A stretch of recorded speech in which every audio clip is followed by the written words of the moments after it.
Bonjour et bienvenue, jeune guerrier. Aujourd'hui, nous allons parler des Camponotus fetchenkoi.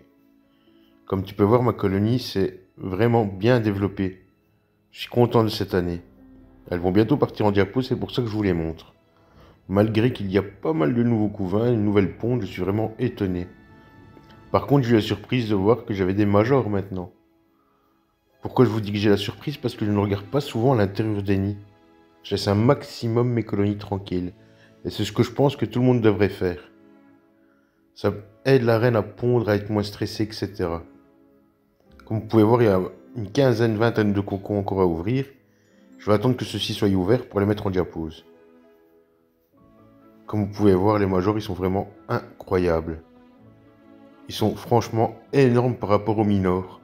C'est quelque chose d'étonnant.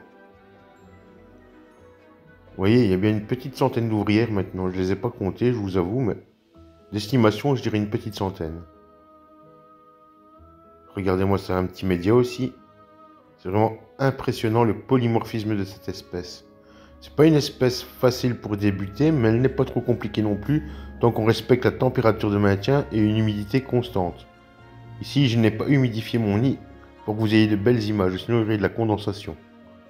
Une petite reflexion entre la reine et une mineure, c'est franchement magnifique. Regardez-moi, les majors, ils sont nés, ils sont pas vraiment longtemps. On peut le voir à la couleur de leur tête. Regardez celui qui est complètement à droite, on voit bien que sa tête est beaucoup plus foncée. Cette espèce, franchement, je la conseille. Encore une fois, je me répète, mais vu sa beauté, c'est étonnant. Regardez les petites ouvrières à côté, le gros major près de la reine, c'est impressionnant la taille. Et encore, ce sont des majors de première génération, donc les prochains seront beaucoup plus gros.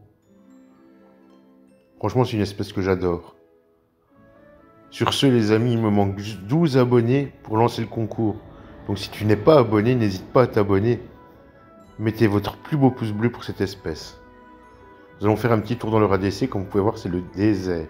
Enfin, c'est ce qu'on pourrait croire. Vous voyez, il n'y a pas grand monde dedans. Souvent, elles mettent le sable avec le liquide sucré, ce qui fait un mélange horrible. J'ai déjà vidé 3/4 du substrat. Vous voyez, leur ADC est assez basique. Une ADC on center en acrylique. Un abreuvoir, quelques cailloux pour la décoration, une petite plante où elles vont mettre toujours leurs déchets. Regardez, je vous disais. On croirait que la DC est vide, mais en fait, elle se cache. Elles sont toujours en dessous de cette pierre. Je ne sais pas pourquoi, ne me demandez pas. Je n'ai pas soulevé pour ne pas les déranger. C'est pas mon objectif de les déranger. Nous allons retourner un petit peu dans le nid. Après, je vous laisserai sur ces jolies images. On va essayer de se rapprocher un peu plus. Vous voyez un peu mieux les majors. Ce n'est jamais évident car le focus ne se fait pas constamment et correctement surtout. Regardez-moi ça, ce couvain. Ça promet pour l'année prochaine. Je pense que l'année prochaine, en fin de saison, je pourrais peut-être déménager de nid. Je vous dis à bientôt les amis sur ces jolies images. J'espère que la vidéo vous aura plu. À très bientôt.